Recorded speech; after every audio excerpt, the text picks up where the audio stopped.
Buenas tardes a todos y a todas. Bienvenidos a nuestra Facultad de Derecho de la Universidad Nacional de Lomas de Zamora, en este caso a través de la Secretaría de Extensión. Tenemos el gusto de presentar esta actividad vinculada con cibercrimen y ciberseguridad. Va a ser moderada por la doctora María Cecilia Manfredi, quien va a presentar a los disertantes. La idea es que ellos, 25 minutos cada uno, y después vamos a abrir a preguntas, y también aquellos que quieran luego acceder a la charla va a estar cargada oportunamente en el canal oficial de YouTube de la facultad, y también nos manifestaron los disertantes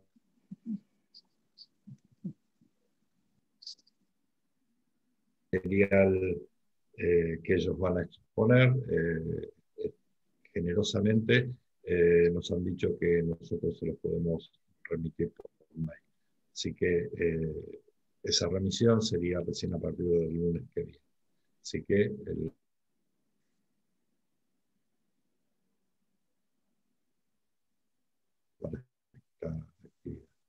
también quisiera decir que se encuentran presentes los alumnos de la Diplomatura en Seguridad Bancaria y Tecnología Aplicada y el director de dicha diplomatura, el doctor Héctor Mucio, y esta actividad se hace precisamente en el marco de esta diplomatura bancaria.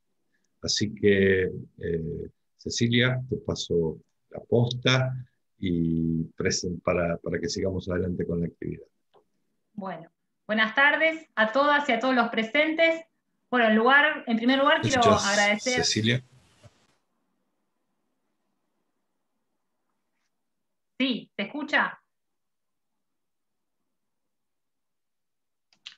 Sí, perfecto.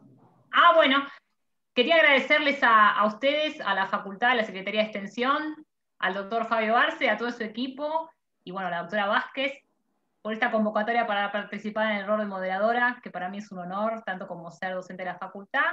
Así que bueno, dicho eso, el tema que nos convoca hoy es cibercrimen y seguridad, y los disertantes son Leandro Dickenstein, que es licenciado en seguridad y docente de la Diplomatura de Seguridad Bancaria y Tecnología Aplicada, y también Emiliano Zárate, que es investigador e instructor en informática forense y técnico superior en seguridad pública y diplomado en investigación de delitos informáticos y evidencia digital. Bueno, le cedo la palabra a Emiliano para que comience con su exposición, ¿sí? Emiliano, sobre cibercrimen. Bueno, muy buenas tardes a todos. Muchas gracias, Cecilia, por la introducción. Bueno, a Leandro también, que va a estar exponiendo después de mí, y bueno, y a toda la universidad por haberme invitado, y sobre todo a Héctor por haberse contactado conmigo, y bueno, y haber hecho la gestión así tan rápidamente y tan lindo, que es juntarse a charlar sobre estas cosas. Voy a empezar y voy a hacer lo más breve posible. ¿Sí? Acá me pongo un timer porque si no, a veces me olvido y me voy más del tiempo adecuado, ¿sí? Según lo que entendí, Cecilia va a estar recolectando preguntas que ustedes tengan para darles lugar al final. Por eso voy a hacer casi la exposición toda completa hasta el final, y después, a partir de ahí, si quedan unos minutitos, respondemos preguntas. Bien. Vamos a chequear que me estén escuchando bien. ¿Me están escuchando bien? Levanten los pulgares, no hace falta que contesten. Excelente.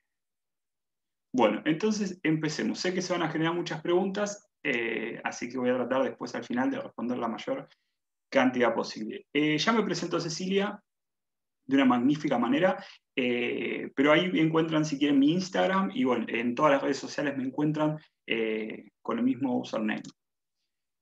Empecemos. Vamos a ver varias cosas. Quiero que sea muy práctico todo. Lo que me gusta y me caracteriza generalmente en las charlas es que sea muy práctico. Yo quiero que de mis charlas siempre se lleven algo. En este caso se van a llevar conocimiento, algunas herramientas, algunas cosas las van a conocer, otras les va a servir para repaso y otras seguramente no las conozcan. La idea es no alarmar con esto, no generar una controversia, sino que conozcan cómo se caracteriza las técnicas de cibercrimen, que tienen características puntuales, y después pasando, más adelante vamos a ver la parte forense, cómo se investigan posteriormente en un laboratorio de informática forense los diferentes artefactos que vamos a ver. Entonces, empecemos. Lo primero que vamos a hablar es de beans y de carding, pero para eso tenemos que hacer una pequeña definición de qué son los beans. ¿Sí? Son los 6 primeros números que ustedes encuentran en su tarjeta de crédito, la tarjeta de crédito bancaria, tanto de débito o de crédito. Y esto a los delincuentes, a los ciberdelincuentes, les sirve para varias cosas. Por ejemplo, pueden crearlos de forma aleatoria a través de diferentes páginas web que existen hoy en día y que son de acceso para cualquiera de nosotros. A través de este tipo de plataformas, en donde solamente tienen que ingresar 6 dígitos, los 6 primeros, que son los que se consideran BIN, se genera de forma aleatoria el resto de los códigos. Asimismo, también hay otras páginas que permiten generar la fecha y el CCV de la tarjeta de crédito, que son esos 3 números de seguridad que encontramos en el anverso de la tarjeta. Perdón, en el reverso. En el anverso están los números BINs. Estas páginas, solamente para mostrárselos, que es así de sencillo, esperen que cierro esto, están al alcance de cualquiera en Internet. ¿Sí? De hecho, si buscan solamente qué es BINs, bueno, pueden encontrar páginas de todos los países, totalmente en español, donde les explican de qué se trata, cuál es el alcance que tiene. ¿Sí? La verdad es que hay mucha información muy accesible para todos. Imagínense que estas son las páginas de Internet donde nosotros podemos validar eso que creamos de forma aleatoria. O sea, nosotros generamos ese código, que no es más ni menos que de una tarjeta de crédito, y después hay páginas que validan ese. A ver, validar significa que dan crédito de que efectivamente ese número va a servir para generar transacciones, para hacer compras en línea de manera inmediata. Este es uno de los más conocidos, que se llama generador de tarjetas de crédito, ICCB, pero hay muchísimas más. ¿Sí? ¿Qué se puede hacer con los BINs una vez que obtienen? Y por supuesto que todo lo que ustedes imaginan en compras en línea, desde pagar cuentas de Netflix, por ejemplo, a través de PayPal, Spotify, Play Store, App Store, comprar criptomonedas o criptoactivos en algún exchange, ya sea de otro país, como puede ser uno de los más conocidos, que es Binance, o alguno acá en Argentina. Generalmente los ciberdelincuentes pagan un montón de servicios que no pagarían con su tarjeta de crédito. Uno de ellos es páginas de pornografía, publicidad de Facebook, de Google, y venden, por supuesto, esto que van comprando y adquiriendo. Y lo más utilizado, por supuesto, por lejos, es Amazon y AliExpress. AliExpress no tanto ya, pero Amazon sí sigue siendo uno de los lugares preferidos. Dejamos BINs de lado para meternos de lleno en lo que es carding. La definición clásica es que es el uso ilegítimo de la tarjeta de crédito y de sus números, ¿sí? Pertenecientes a otras personas. Cuando nosotros entregamos, por ejemplo, muchas veces, si yo les preguntara a ustedes dónde entregamos nuestra tarjeta de crédito y no prestamos atención qué hace con ella, bueno, seguramente son cafeterías, estaciones de servicio, lugares donde vayamos a comer, como restaurantes. Bueno, y lo que hacen los carder, que es toda una comunidad, así como los binarios, que son las personas, estos grupos de ciberdelincuentes, que se intercambian estos códigos. También tenemos los carder, que lo que hacen es generar un cúmulo de información, sacándole cuando fotografía, simplemente cuando van, por ejemplo, bueno, este es Obama, ¿sí? No creo que nadie se anime a hacer esto, pero sí, por ejemplo, nosotros, seres comunes y silvestres, podemos bajar a la guardia mucho, sobre todo cuando estamos ante una situación de carga de combustible. Esa carga de combustible, a veces por no bajarse del vehículo, le entregamos la tarjeta de crédito al playero y se va con nuestra tarjeta de crédito y perdemos todo control sobre ella. Entonces, en ese momento, al igual que en un restaurante, mediante técnicas de ingeniería social muy sencillas, simplemente se van a un lugar más oculto y le sacan foto del anverso y el reverso de la tarjeta de crédito y el anverso y el reverso del DNI, ¿sí? De la tarjeta que usamos hoy como documento nacional de identidad. A ver, es muy sencillo esto.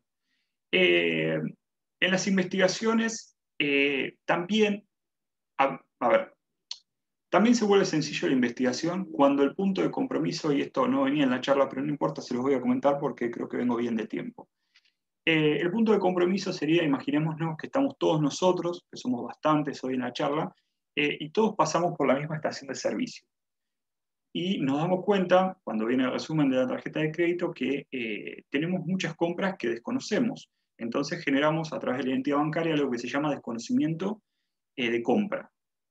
Cuando hacemos ese desconocimiento y esa denuncia, eso va a algún lugar como una fuerza de seguridad o un ministerio público fiscal para que se realice la investigación pertinente. Lo que sucede ahí es que nos encontramos con 100 y pico de personas que fueron estafadas en la misma metodología. Y cuando comparamos todos los resúmenes de cada una de esas personas, nos damos cuenta que todos tienen un punto en común, que es esa estación de servicio. Eso se llama punto de interés. Ahora, punto de compromiso. Para nosotros es de mucho interés ese punto, porque una vez hecho esto se puede ir a esa estación de servicio físicamente, por supuesto, y averiguar quién trabaja ahí, qué horarios, y bueno, si alguien fue despedido generalmente en ese periodo de tiempo, entonces nos da mucha información. La verdad que son investigaciones muy extensas, muy largas, porque imagínense la cantidad de información que conlleva este tipo de denuncias. Algo que parecería muy simple lleva muchísimo tiempo. ¿Cuál es el objetivo del carding? Bueno, realizar compras, ¿sí? Puede existir dos tipos de carder, que es el que realiza las compras, o sea, obtiene las tarjetas, los números, o sea, las imágenes de la tarjeta de crédito, y realiza la compra. Y el que vende las tarjetas, esta información, o sea, vende las imágenes para que otra persona que está en otro país seguramente, no seguramente, casi siempre, al que se lo venden es de otro país, haga las compras desde el lugar donde esté. Para esto hay grandes situaciones que nos permiten investigar. El carder va a necesitar hacerse de esos objetos, va a necesitar, para llegar a tener ese rédito económico, tiene que encontrarse físicamente con las compras que realizó. Y lo que utiliza, bueno, son direcciones falsas, con identificaciones falsas y todo falso, porque permite llenar el formulario de manera voluntaria. Simplemente podemos decir desde una página que es completamente china, y que nos manden a una dirección. A ver, desde una página china no van a verificar que nosotros vivamos efectivamente en ese lugar. Así que ellos lo van a mandar a donde nosotros les digamos. Lo mismo y hacen los ciberdelincuentes. Y la persona espera en ese lugar, muchas veces en la puerta de una casa donde no vive, a medida que va viendo el tracking, ¿sí? Le va haciendo un seguimiento a ese paquete a través de Internet. Bien, y otra cosa que es muy interesante, que sucedió en varias investigaciones, es que las iglesias también se ven como un punto muy frecuente en el cual los carders hacen llegar esos elementos que compran. Y se abusan de la fe y de la buena voluntad de las personas de la iglesia, presentándose en el lugar y diciendo que se llama fulanito y que si no había llegado un paquete así para ellos, y bueno, y si no llegó, se van y vuelven más tarde o al otro día y dice, no llegó un paquete, sí, mira, lo recibimos por vos, o le dice que lo reciban por él y demás. Entonces con eso se cubren de no arriesgarse tanto a ser atrapados en un comienzo.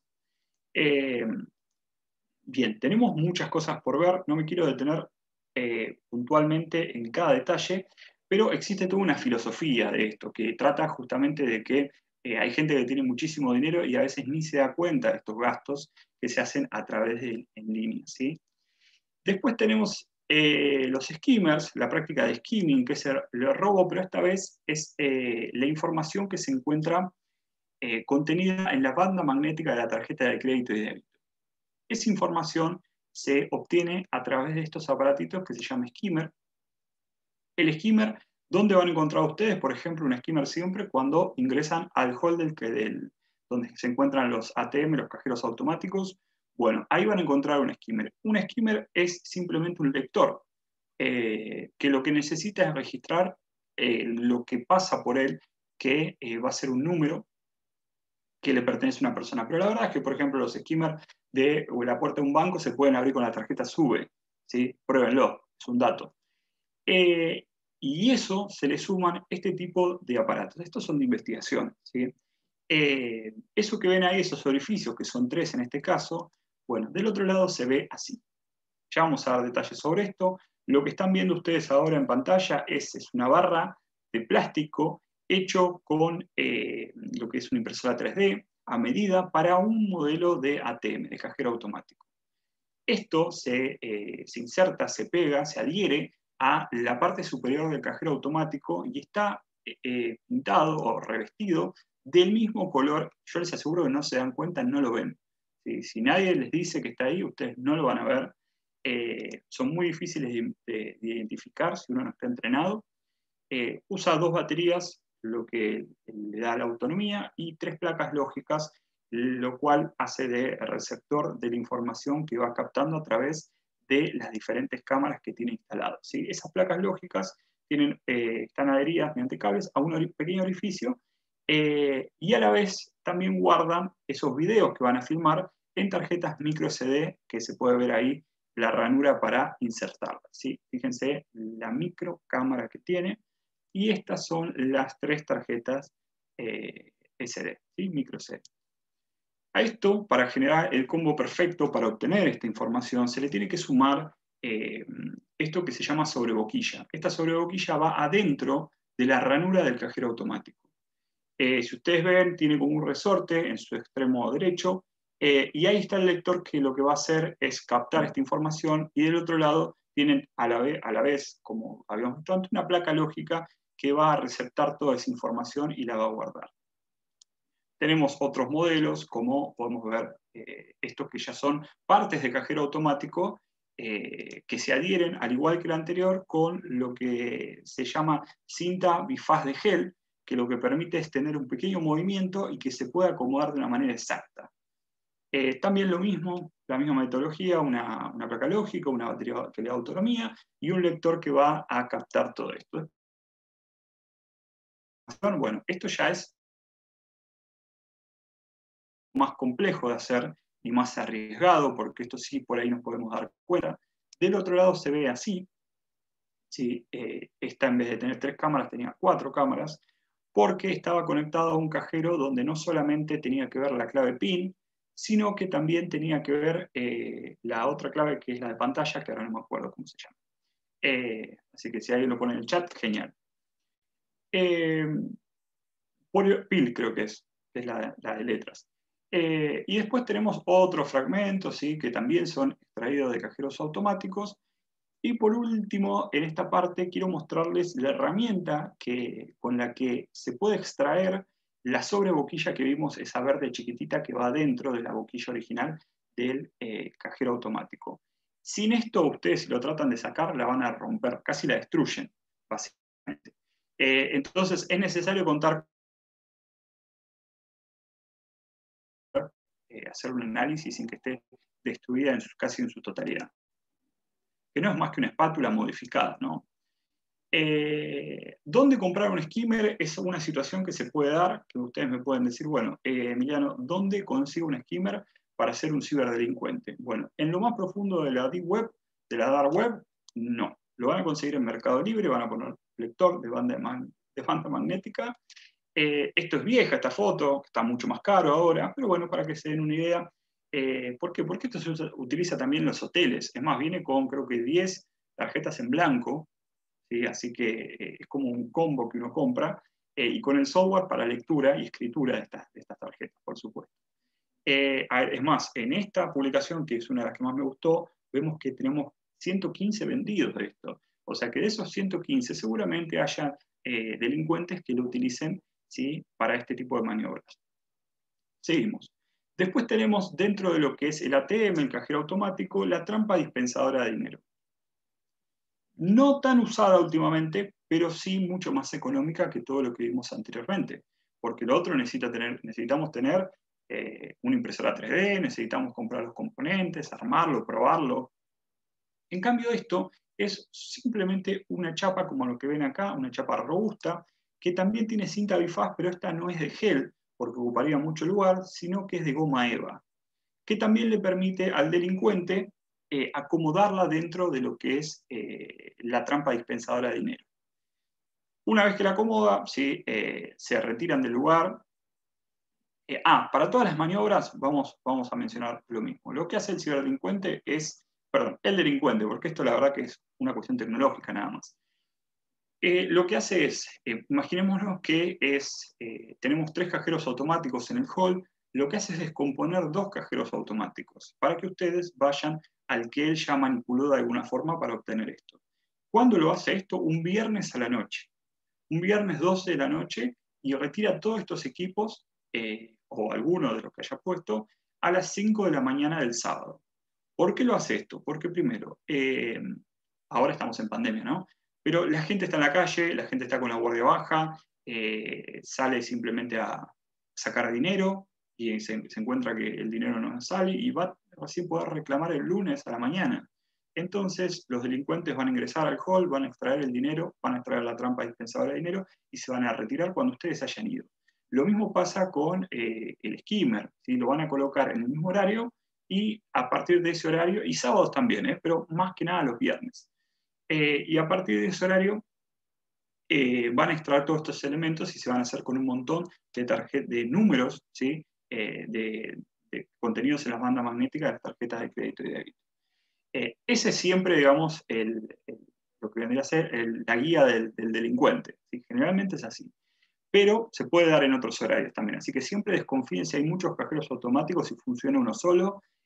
¿Cómo se descompone un cajero automático? Sencillo, se le pone papel, mucho papel en lo que es adentro, en la boquilla, entonces eso tiene un sensor de obstrucción y se bloquea la funcionalidad del cajero automático. En cambio, la sobreboquilla, para los que se están preguntando, ¿entonces debería detectar la sobreboquilla? Sí, pero no detecta una obstrucción. Lo que detecta es que algo se introdujo, pero después no lo vuelve a detectar. Entonces solamente lo hace cuando es colocado. Sigamos, porque tenemos mucho que ver. El análisis forense de estos dispositivos es algo que por ahí les va a interesar mucho a ustedes.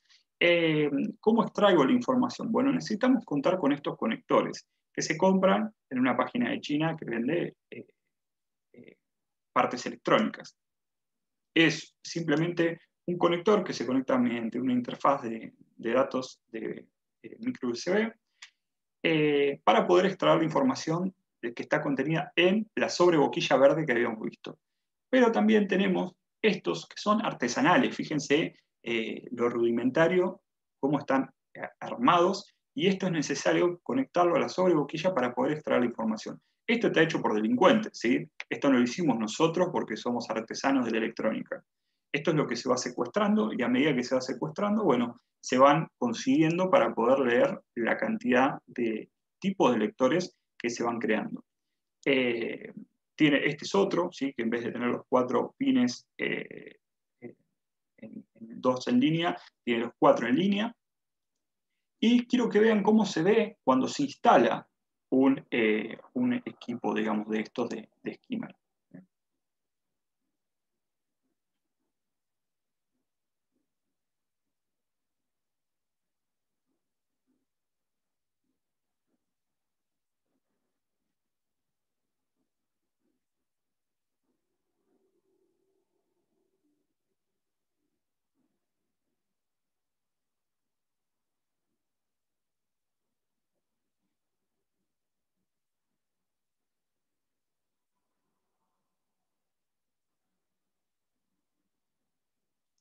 Bien, listo. Fueron segundos, ¿sí? Yo dejé el video que corra para que ustedes vean un poco más. Pero acá en 20, 22 segundos, 23, ya el dispositivo está totalmente adherido, ¿sí? A la estructura del ATM, ¿sí?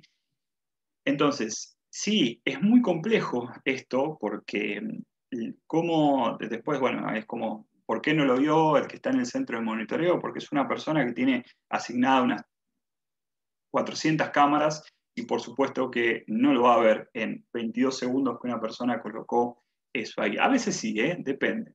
Pero bueno, en la mayoría de los casos no lo detectan de manera inmediata los operadores de los centros de monitoreo.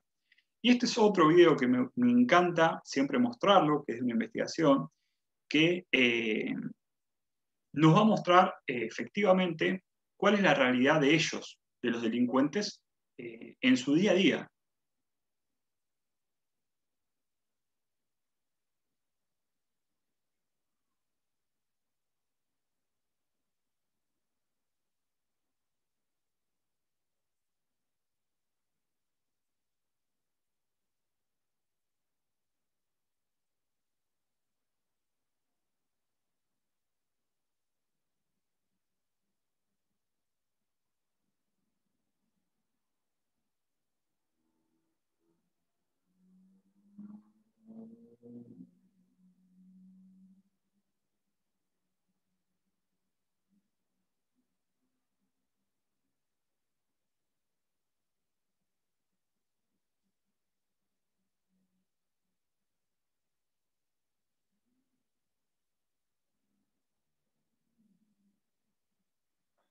Bien. Eso para que vean aquellas personas que piensan que los delincuentes que utilizan tecnología para realizar este tipo de maniobras son unos improvisados. Bueno, la verdad es que se equivocan completamente. Estudian todo, desde el modelo de cajero automático, cómo funciona, si verdaderamente tiene sensores en donde van a poner en la boquilla, si tiene sensores en la trampa dispensadora de dinero, dónde están ubicados este tipo de cajeros, porque no todos los cajeros son iguales, los ATM son iguales. Entonces estudian los diferentes lugares y van entrando a hall por hall de cajero de los bancos para identificar qué tipos de cajeros son los que ellos van a adherir este tipo de elementos. Y después, ya para finalizar la presentación, antes de hacer un pequeño resumen sobre esto, quiero mostrarles, que acá tengo por acá abierta una página, cómo se obtiene de sencillo lo que son los códigos de los skimmers. Y esto se hace en el laboratorio de informática forense cuando se secuestran grandes volúmenes, volúmenes me refiero físicamente, ¿sí? Tarjetas de crédito o débito a un delincuente. Bueno, se tiene que tratar de identificar a quiénes son los damnificados para alertarlos o dar fe de la denuncia que están haciendo, porque muchas veces la gente hace un desconocimiento solamente para realizar una estafa al banco y verdaderamente fueron ellos los que compraron. Entonces, esto da fe que efectivamente alguien realizó una maniobra estafatoria y ellos se ven involucrados. Fíjense.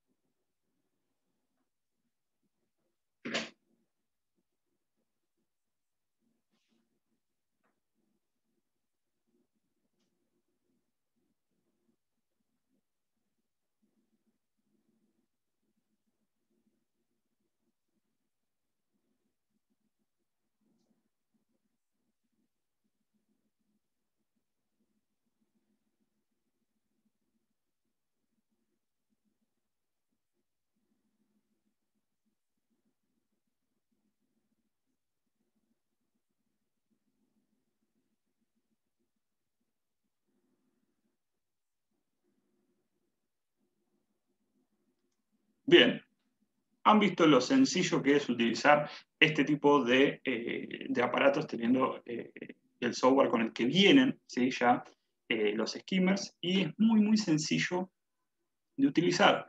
Lo que va generando es un TXT con todos los registros que nosotros usemos de las diferentes tarjetas. Es una tecnología muy, muy sencilla. Bien, llegamos al final, 25 minutos 03. Sí, creo que tenemos tiempo para unas preguntas. Decime, Cecilia, que estás moderando, si es así.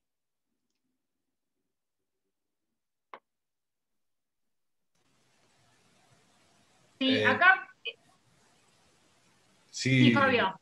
No, disculpa. La idea es que exponga Leandro y al final Perfecto, excelente. hacemos las preguntas.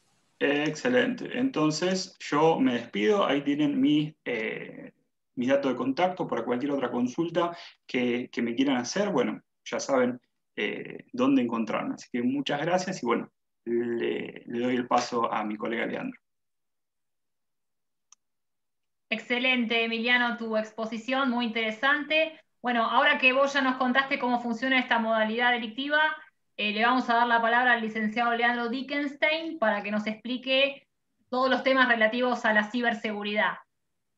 Bueno, muchas gracias Emiliano, muchas gracias María. Voy a compartir pantalla.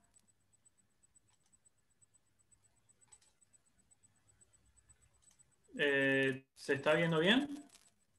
Sí. Perfecto, bueno.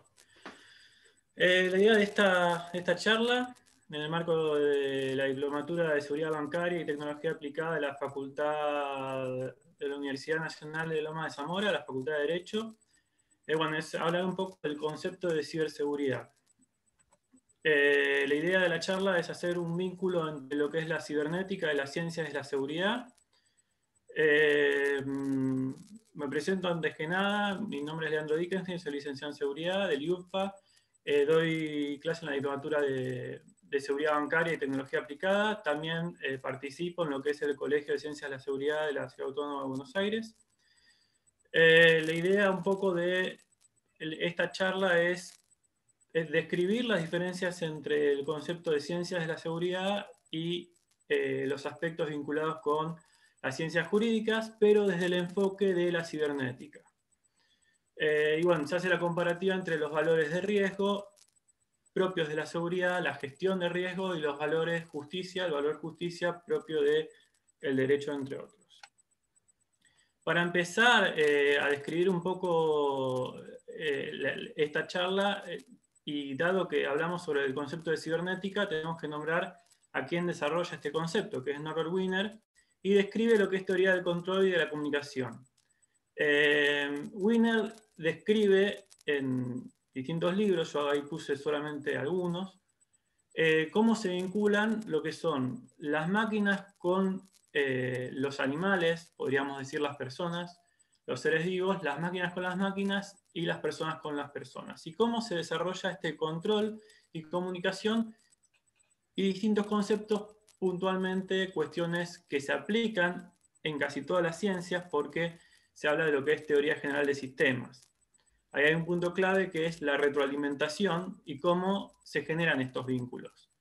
Desde la retroalimentación, bueno, cuál es la teoría de control y cómo hay cuestiones vinculadas a la cibernética que describen cómo se van realizando las actividades. Puntualmente, el término cibernética surge de cómo, para ponerlo un ejemplo, se maneja el timón de un barco. ¿Qué es lo que hace la persona que gestiona, que maneja ese barco? Bueno, esa persona lo que tiene es, tiene que manejar una máquina y esa máquina va a ir a un rumbo determinado.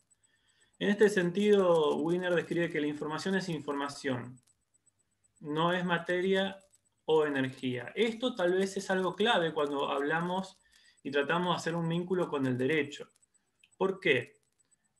Cuando hay un concepto tal vez erróneo cuando se habla de robo de información. La información no puede ser robada, porque tampoco se puede robar la propiedad intelectual, porque la propiedad intelectual es un derecho, como es el derecho a la identidad.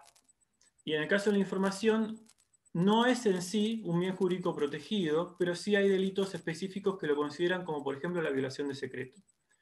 Hay algunos autores, como Arauge y Arellano, que describen la necesidad de que exista un bien jurídico protegido específico que sea referente a la protección de la información, pero bueno, en nuestro código penal no se encuentra explícitamente, sí hay una modificación que son los delitos informáticos.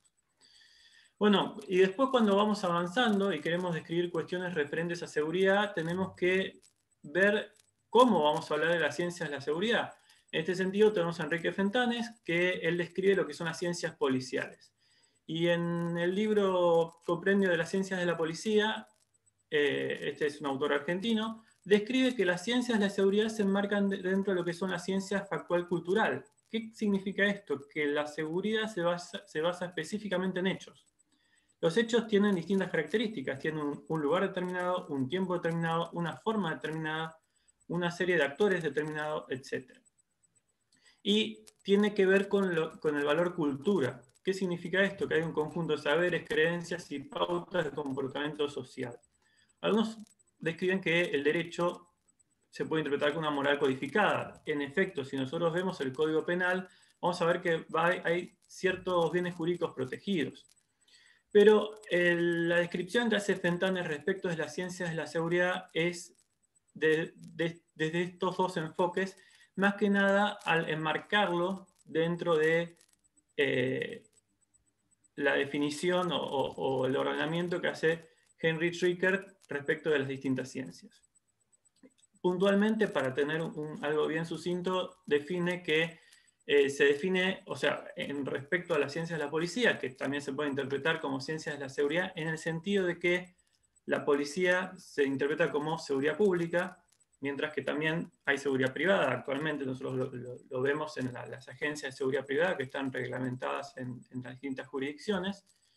Entonces uno puede hablar de seguridad, tanto público como privado. Y se define la protección de la tutela y garantía pública ejercida en una esfera de factores naturales primarios de la vida individual, social y política, orientados por el fin seguridad en vinculación con los fines de orden y justicia. Estos sentidos de orden y justicia son muy similares a cuestiones propias del derecho.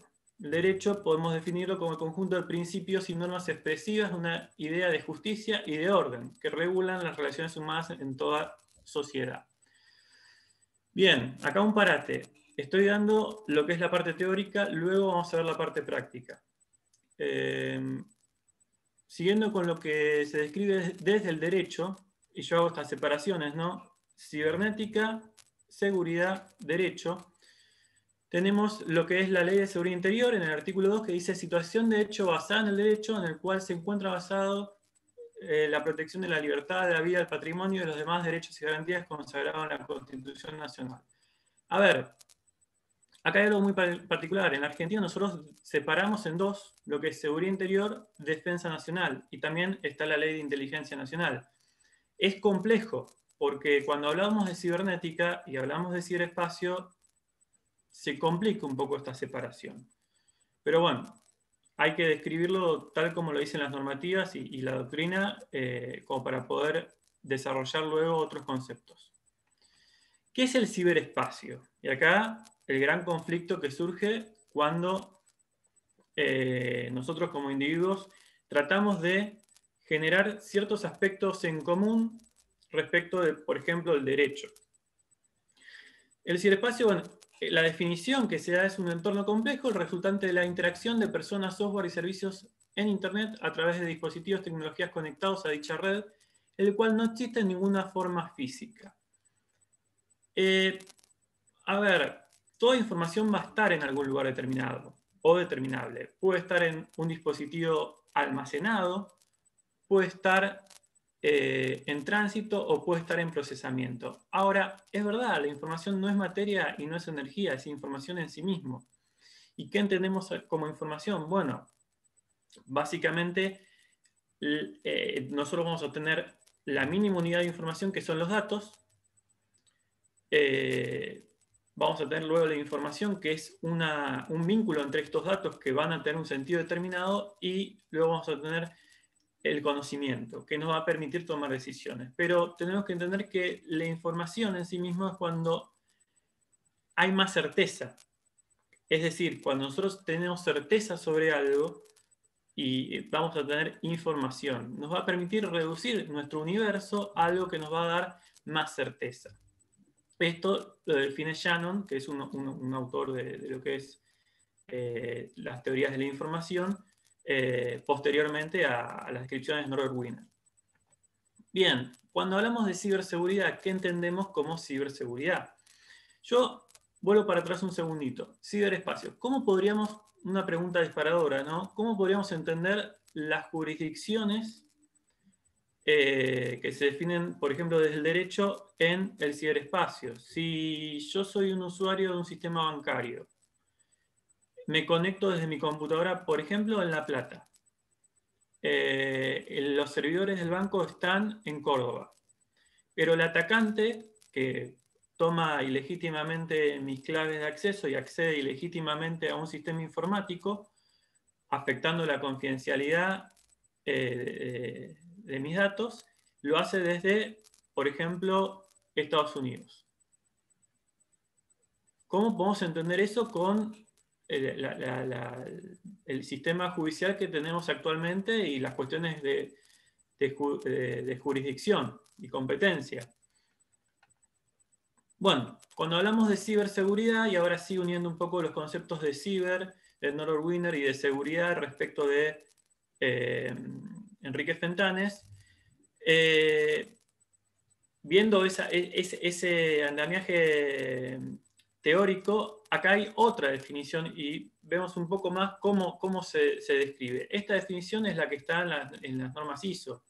No tiene este andamiaje que toma conceptos tanto universales, como es el de Wiener, como locales, como es el de Enrique Fentanes. Pero es como para poder entender a qué nos hacemos referencia. Define a la ciberseguridad como la condición de estar protegido en contra de consecuencias físicas, sociales, financieras, emocionales, ocupacionales, psicológicas, ocasionales o de otro tipo que resulten de fallo, daño, error, accidentes, perjuicios o cualquier otro evento en el ciberespacio que se pueda considerar no deseable. Y ahí tal vez está el punto clave, algo no deseable, los perjuicios. Si nosotros lo tendríamos que ver desde el punto de vista estrictamente de la separación clásica de seguridad, acá incorpora tanto lo que es security como safety. Esos dos términos que localmente se conocen como seguridad y higiene, bueno, los incorpora acá, pero los trabaja en el marco de lo que es el ciberespacio. Bien, para poder hacer una conclusión de la parte teórica de forma sucinta, es importante entender que la seguridad no es derecho y el derecho no es seguridad. ¿Tienen que trabajar en conjunto? Sí. ¿Tienen que estar a la par? Sí. ¿Tienen puntos en común? Sí, muchos. Pero son cosas distintas. ¿Por qué? Ahora lo vamos a ver. La seguridad trata sobre el valor riesgo y su gestión, mientras que el derecho sobre el valor justicia. La seguridad trabaja sobre hechos con controles, y estos controles van a tener 3 tipos de controles como mínimo, ¿no? Preventivos, detectivos y reactivos. Es decir, antes, durante y después del evento. Esto es una definición técnica de seguridad. A veces hay términos en distintas disciplinas que no son correlacionables de forma directa. Es decir, si nosotros tratamos de entender esto, la parte reactiva podría ser el concepto de represión que está definido en el Código Penal. Es decir, cada delito, los 200 y pico de delitos, dicen será reprimido con. Bueno, esa puede ser la parte reactiva. Desde el punto de vista de Wiener y de teoría general de los sistemas, puede ser la parte de retroalimentación y de afectación al entorno. El derecho trabaja sobre una vez ya sucedidos los hechos. Los tiempos de respuesta son dispares, es decir, el trabajador de seguridad, tanto público como privado, sin distinto, porque acá lo estamos hablando de forma general, puede tener que responder en instantes ante un hecho, mientras que un proceso judicial puede durar años. Sin ir más lejos, el último fallo de la Corte Interamericana de Derechos Humanos, pasaron 20 años desde el hecho. Y la realidad es que en el labor de seguridad hay veces que son tiempos muy cortos. Entonces el análisis es muy distinto, dado que son disciplinas distintas. Sí tienen que trabajarse de forma interdisciplinaria y respetando los saberes de las dos disciplinas. En este sentido, el punto de encuentro y el nexo entre ambas disciplinas es conocer el rol del profesional en seguridad y desarrollar las pericias en seguridad. ¿Por qué? Porque los jueces tienen la potestad, no la obligación, la potestad de solicitar una pericia en seguridad y pueden tomar esa pericia para tomar sus decisiones respecto de un proceso penal, por ejemplo. Bien. En la práctica, ¿qué podemos hacer para desarrollar la ciberseguridad? ¿Cómo podemos fomentar un ambiente seguro? ¿Cómo podemos tratar de desarrollar buenos hábitos en materia de seguridad? Yo ahí digo la palabra hábitos porque hablamos de cultura, y la cultura se desarrolla en el día a día. En este sentido, la formación y capacitación continua es importante, asegurar ciertos saberes mínimos para todas las personas que interactúen con dispositivos, con máquinas, en los términos de Wiener, es fundamental, y las prácticas para poder validar si se conocen esos saberes. No se trata de un conocimiento meramente teórico cuando hablamos de seguridad, sino también de un conocimiento práctico. También desarrollar sistemas automatizados de reporte. Esto es muy importante porque cuando se trabaja con sistemas automatizados se puede evitar cualquier tipo de arbitrariedad o cualquier cuestión referente a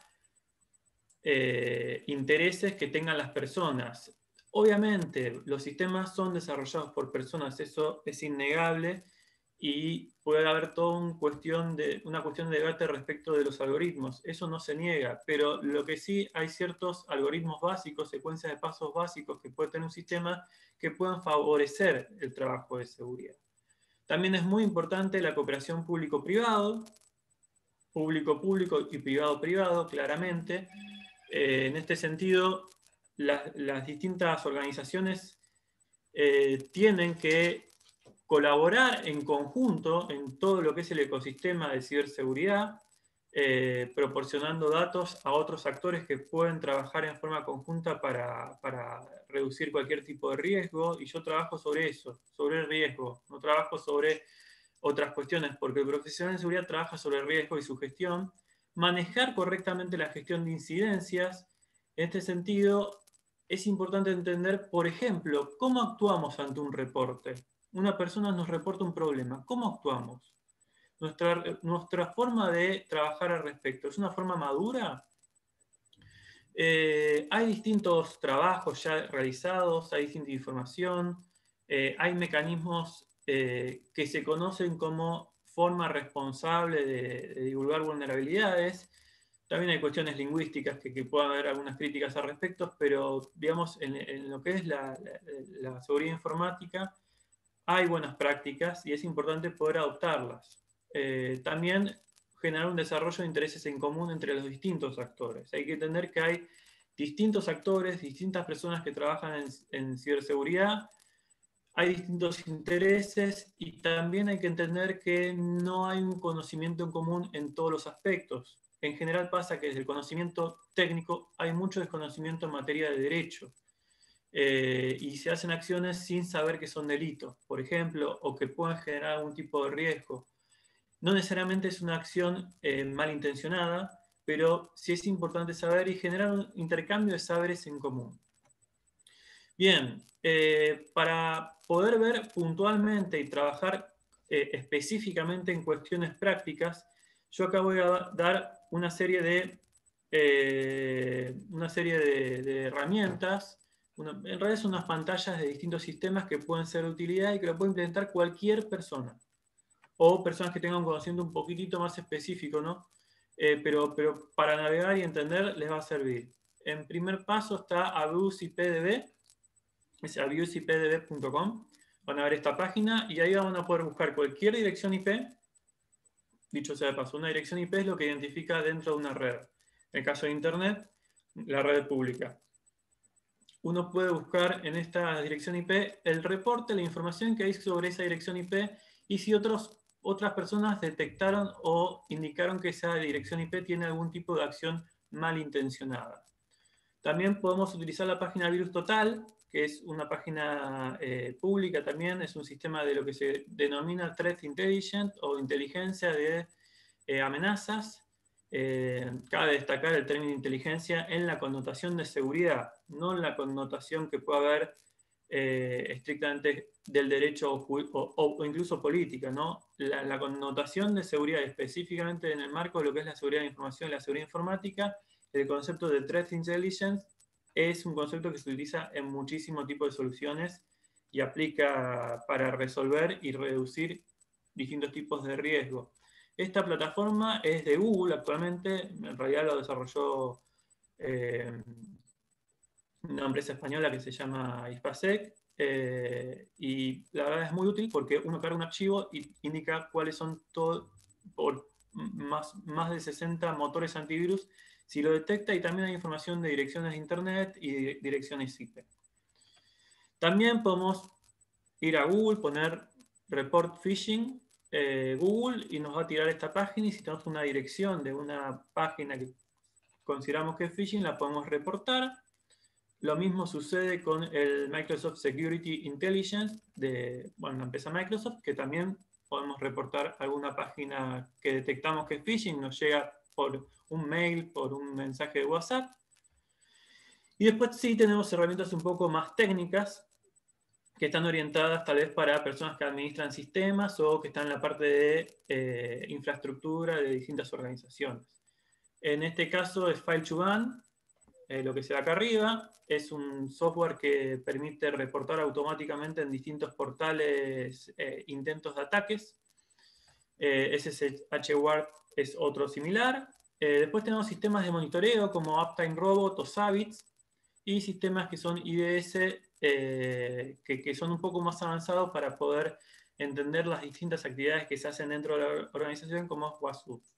Hay muchos que son código abierto, software libre, no hace falta pagar, sí lo que se requiere es conocimiento, porque las configuraciones no siempre son muy sencillas, pero con un poco de práctica y leyendo y bueno, interactuando con distintas personas de la ciberseguridad se pueden desarrollar estos saberes. Bien, en material de lectura, y ya para ir finalizando, recomiendo mucho la página de INCIBE, que es incibe-cert.es, que es una página española, tiene muchísima información, realmente vale mucho la pena, trabajaron muchísimo la gente de España y están muy adelantados. Después recomiendo el boletín 1 al día de ISPASEC, es un boletín histórico que tiene muchísima información de hechos de seguridad. Cualquiera que quiera empezar a entender puede ver esto, o para profundizar saberes, porque además son páginas que están en español. Y 1 al día, la verdad que la calidad es muy buena. Luego, a nivel local, tenemos distintas resoluciones. Yo solamente voy a nombrar un par, ¿no?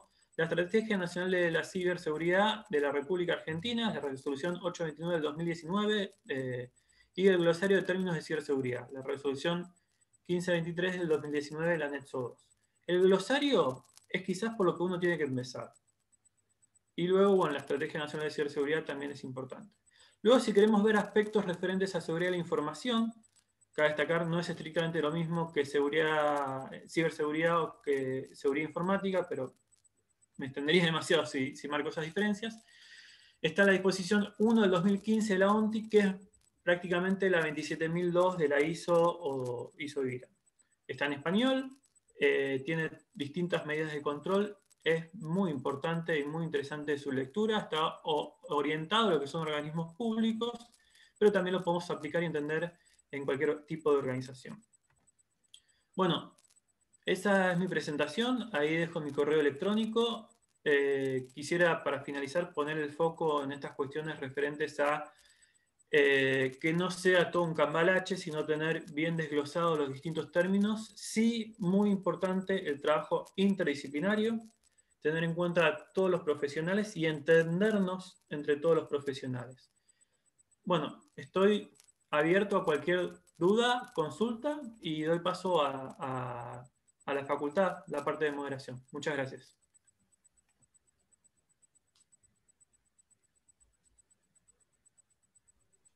Excelente, Leandro, excelente tu disertación. Bueno, te vamos a hacer algunas preguntas. Acá pregunta Emilio Cardoso, hace varias preguntas, te las voy a hacer de a una porque me parece que es mejor, si no nos vamos a marear. Pregunta si existen diferencias al cometer una estafa entre hacerlo con la tarjeta de crédito o con la tarjeta de débito. Le doy el pie a Emiliano, que él trató ese tema. Gracias, Lean. Salió entrecortado, Cecilia, por favor, si la podrías repetir. Preguntaban acá si existen diferencias entre cometer una estafa, entre hacerlo con una tarjeta de crédito o de débito, si es lo mismo.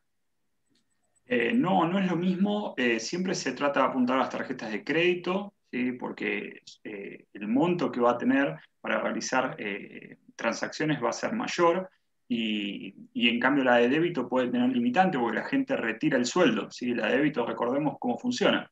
si no tenemos dinero en nuestra cuenta, la de débito no va a poder debitar dinero de la cuenta. En cambio, la tarjeta de crédito saca crédito hasta que se termine el saldo, que a veces puede ser mucho mayor a lo que tenemos en nuestra tarjeta de débito. Así que el porcentaje siempre va a ser las estafas más en tarjeta de crédito que de débito. Ok, y Emilio, que es la misma persona que hizo la pregunta anterior, pregunta ¿de qué manera incide que la tarjeta tenga chip o banda magnética?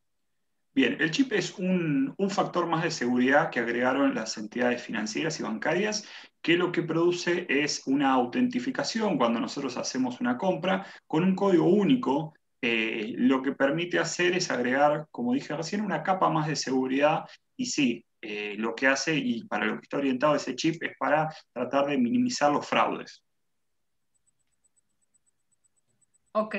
¿Y qué medidas se adoptaría desde las entidades bancarias en materia de seguridad informática? Bueno, eso ya es un tema para discutir largo y tendido porque la realidad es que falta muchísimo por hacer. Hay desde poner mejores cámaras con mejor calidad en los halls de los cajeros automáticos, los software que utilizan, la tecnología propia de las tarjetas de crédito, que es obsoleta y anticuada y antigua y totalmente insegura. Espero que no haya ningún bancario en nuestra charla. Pero la realidad es que sí, que lo que hacen ellos es absorber el riesgo. ¿Por qué? Porque la inversión que tienen que hacer para modificar todo el sistema financiero en cuanto a seguridad es mucho mayor a las pérdidas que le dan las personas estafadas. Entonces, en base a esa ecuación, nunca van a modificar lo que son sus sistemas de seguridad, tanto de los plásticos como de las entidades bancarias. Bueno, yo podría comentar algo al respecto. Adelante, Lea. Mira. Sí, a ver, el tema de la seguridad bancaria, bueno, nosotros lo tratamos en la diplomatura, es verdad, hay muchas cuestiones que son complejas. En realidad, al menos desde la experiencia, tanto en la interacción con los distintos alumnos, es que suele haber distintos intereses dentro de una misma entidad, una misma organización. La parte jurídica tiene un interés determinado, la parte de informática tiene otro interés, la parte de fraude es complejo. Sí hay normativa específicamente del Banco Central que bueno, es extensa, justamente es la parte de la materia una parte de la materia que yo doy trata sobre esta normativa. El tema, sí, claramente es que uno ve constante, es la gestión de los incidentes, la gestión de los intereses que hay internamente. En ese sentido, quisiera ampliar un poquitito, que es que, por ejemplo, la política de seguridad de la información indica que tiene que haber una mesa de trabajo entre los distintos actores. Dentro, por decirlo así, en un banco serían los distintos gerentes de las distintas áreas para poder tener un punto en común de encuentro. Coincido con lo que dice Emiliano, es verdad, muchas veces es complicado poder tener, digamos, lo que el área de seguridad quiere que se pueda cumplir por costos, por una cuestión de costos, pero sí, hay normativa. El tema es que llevarla a cabo y ponerla en práctica a veces cuesta mucho bueno, una cosa es lo que dice la norma y otra cosa es cuándo se aplica y cómo se aplica. Eso nosotros que trabajamos en seguridad lo vemos muy común. Que las normas son hermosas, pero nos cuesta mucho poder ponerlas de forma pragmática. Claro. Acá me pregunta Cristian Rocha, dice, viendo que las nuevas tecnologías exponencialmente tienden a eliminar la banda magnética, reemplazándola por NFC, y que ya existen en el mercado copiadores, ¿consideran que es acertado el uso de esta tecnología? Bien, la verdad es que siempre que se agreguen capas de seguridad, si la información, bueno, va a estar menos disponible, ¿no? Eso es como una regla básica de lo que es la seguridad de información. Pero siempre que se agreguen más capas de seguridad, van a ser factores que van a imposibilitar o van a tratar de minimizar lo que son los fraudes. La realidad es que van a seguir así. A ver, esto es un negocio para los criminales. Mientras salga una tecnología, va a salir el delincuente que trate de vulnerarla y así vamos a estar compitiendo hasta el fin de nuestros días. Esa es la realidad. El tema es que en algún momento vamos a tener que tomar las riendas de la situación y vamos a tener que estar una vez por todas delante de ellos. ¿Sí? Eso es para lo que creo que estamos todos acá, capacitándonos y compartiendo experiencia. La idea es que todos seamos partícipes de este tipo de cambios y que de una vez por todas, bueno, podamos llevar adelante políticas de seguridad, como dijo Leandro, con las normativas exactas, verdaderamente entendiendo que no solamente que existen, sino que también se pueden aplicar, y a veces no es tanta inversión, sino que es una cuestión institucional de decisiones. Entonces, bueno, hay mucho, es un abanico muy, muy grande, como decía Leandro, así que bueno, sí, pero siempre es mejor que las tecnologías se vayan modificando de los plásticos, ¿sí? Eso es seguro. Ok. También pregunta Luciano Ledesma, con respecto al phishing, ¿qué recaudos hay que tener en cuenta para evitar estos ataques? Esta se la dejo a Leandro. Bueno, gracias. A ver, respecto puntualmente, es un tipo de modalidad que básicamente tener en cuenta cómo pueden surgir estos tipos de ataques. Es complejo porque la realidad es que los atacantes cada vez son más creativos, pero cuando hay entendimiento de la tecnología, cuando se entiende, no en profundidad, pero cuando se entiende cómo funcionan ciertas cuestiones, por ejemplo, cómo funciona el correo electrónico, cómo funciona una página web, cómo funciona un programa de mensajería instantánea, se suele reducir un poco ese riesgo, porque hay ciertos factores que uno va entendiendo de cuándo es real y cuándo es fraudulento. Surgen nuevos tipos de técnicas que tratan de confundir, pero básicamente trata de engañar a las personas para que ingresen información de una forma no solicitada. Los puntos prácticos como para tener en cuenta esto es nunca hacer clic en un enlace que envíe a otra persona hacia uno, porque este tipo de modalidad es lo que se denomina ingeniería social. Si nosotros queremos acceder al home banking o si queremos acceder a algún tipo de sistema, nosotros tenemos que ingresar hacia ese sistema con nuestra intención de ingresar, no que nos envíen una notificación y accedamos desde esa notificación o ese mensaje. Hay distintas cuestiones que uno podría decir tener en cuenta ahora, pero eso puede variar. Por ejemplo, determinar si la página tiene el candadito. Bueno, eso en su momento era un factor a tener en cuenta. La realidad es que ahora la mayoría de los phishing tienen el candadito. ¿Por qué? Porque ese tipo de tecnología es accesible para cualquier persona, sin poner ningún dato de identificación, que es un avance porque permite hacer cifrado de cualquier tipo de comunicación, pero al mismo tiempo esa pauta que se dio en su momento como un factor clave, ahora no lo es. Después, básicamente esa premisa, no ingresar información cuando accedemos desde un enlace, y después tener en cuenta la dirección URL, que es la dirección que figura arriba en el navegador, y otros factores que, bueno, eso ya es propia práctica de cada tipo de sistema, pero con esos 3 indicadores básicos uno puede reducir bastante la probabilidad de caer en algún tipo de estas estafas. Bueno, acá alguien que no se identifica pone cómo podemos hacer para protegernos desde la práctica, que me parece que más o menos es lo que acabas de contestar. Está bien por contestar así, ¿no? No sé si podés agregar algo más, pero... Sí, yo lo que voy a hacer ahora, estoy buscando un enlace que voy a pasar por el chat, en el cual van a poder hacer un ejercicio práctico para determinar si son... lo estoy buscando, denme un segundito. Para determinar si son factibles de caer en uno de estos tipos de estafas. Es un ejercicio que tiene, ahí lo mando por el chat, si me dan un segundito. Bueno, ahí tienen el enlace, acceden a esa página y van a poder hacer una práctica real de cómo es un ataque de phishing. La página es Jigsaw de Google, phishingquiz.withgoogle.com, y ahí van a poder hacer una práctica real de cómo es un ataque de phishing, y en cada uno de los pasos les va a indicar si acertaron o no, porque tienen que determinar si es un phishing o no. Pueden poner datos falsos en el inicio de esta encuesta, digamos, de esta simulación, y al final le van a dar un puntaje real. Si todos los que estamos acá, que no sé cuántos seremos, 155, hacemos esa práctica, vamos a tener un panorama real de cómo estamos, de si somos susceptibles o no y en qué tenemos que mejorar.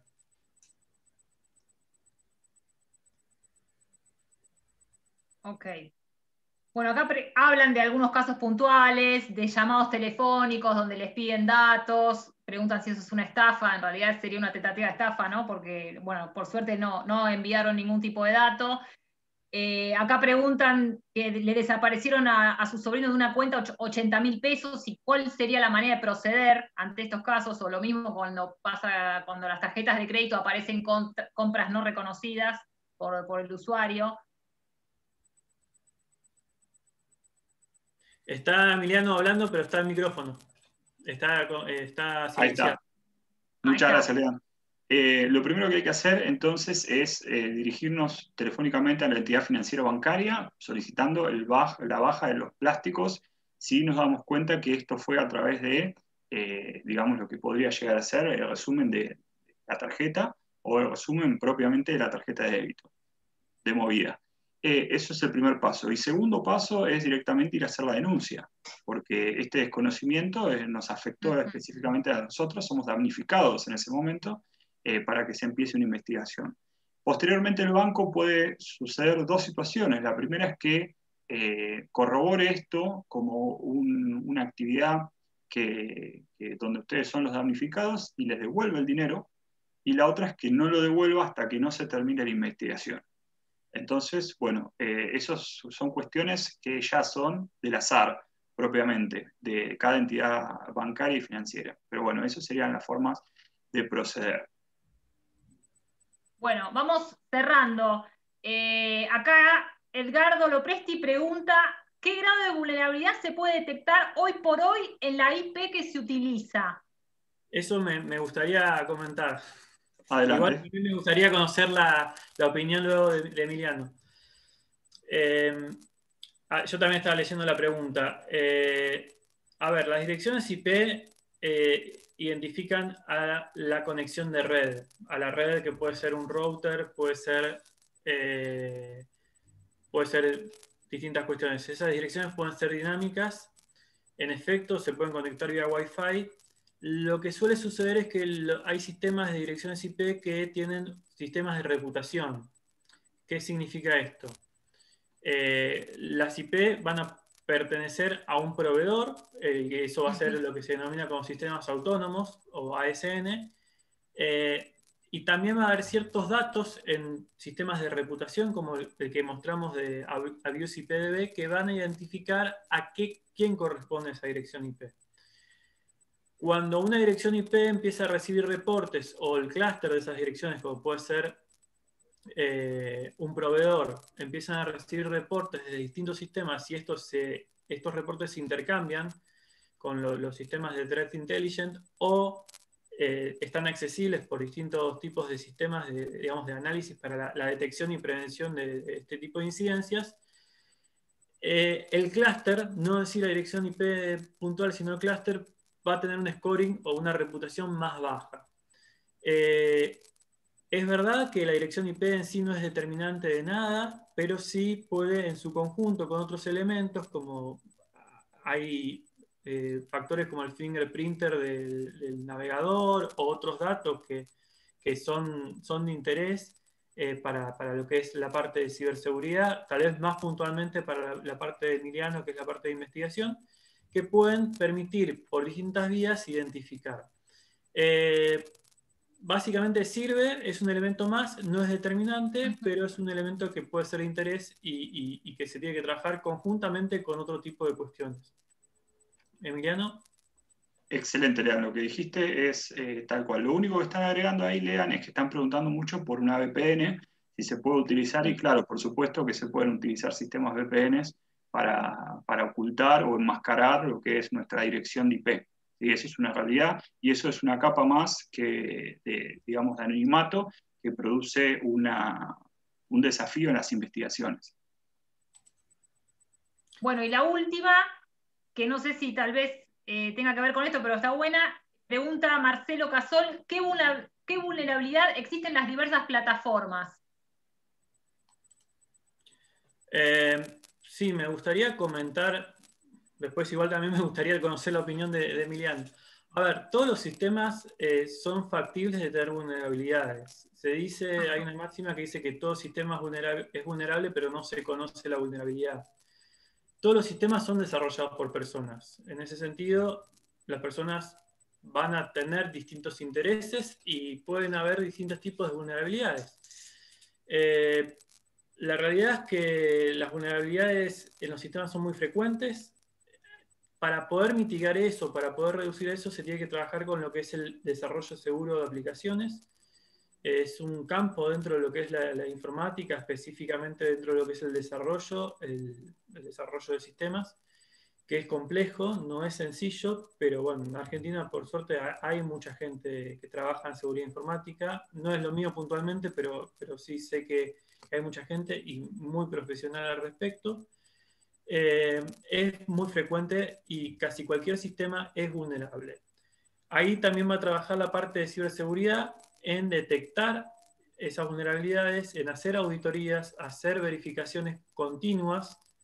Son cuestiones que no son baratas, para aclarar, porque la realidad es que es trabajo arduo y hay muy poca gente que maneje de forma avanzada estas cosas. Pero sí, hay formas de mitigar. Incluso existiendo una vulnerabilidad y explotándose la vulnerabilidad, hay formas de detectarla de forma temprana para que se mitigue el posible impacto. Sobre la pregunta anterior voy a pasar por el chat otra dirección URL que permite determinar el scoring de una dirección IP. Y bueno, le doy el pie a Emiliano para comentar respecto de la última pregunta.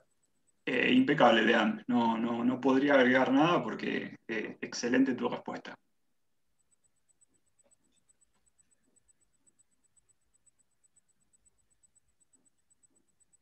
Bueno, creo que ya hemos evacuado la mayoría de las consultas. Yo supongo que este tema da para hablar muchísimo más.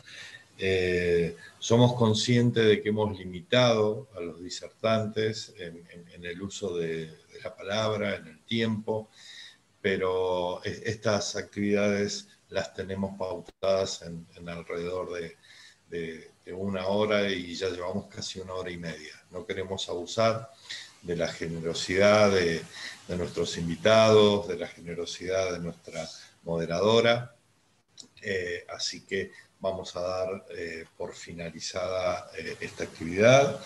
Ya saben todos que los que necesiten parte o el todo de los materiales que hoy pasamos por pantalla, nos podrán escribir a la Secretaría de Extensión Universitaria, que es el mail donde ustedes se inscribieron para participar en esta actividad. Darle las gracias tanto a Leandro como a Emiliano como a Cecilia por su participación, por su acompañamiento, por la generosidad de compartir su capacidad y su tiempo con nosotros. Y a todos y a todas las que participaron de esta actividad, también muchísimas, pero muchísimas gracias. Sepan que la Facultad de Derecho va a seguir adelante con este tipo de actividades y quizás dentro de un tiempo los volvamos a convocar a nuestros invitados, porque me parece que han quedado cuestiones pendientes, así que vamos a combinar agenda y quizás antes de fin de año podamos repetir esta actividad. Muchísimas gracias a todos una vez más y bueno, nos veremos en futuras actividades. Muchas gracias. Gracias. Muchas gracias. Muchas gracias a Chao, todos. chao. Suerte a todos. Buena semana.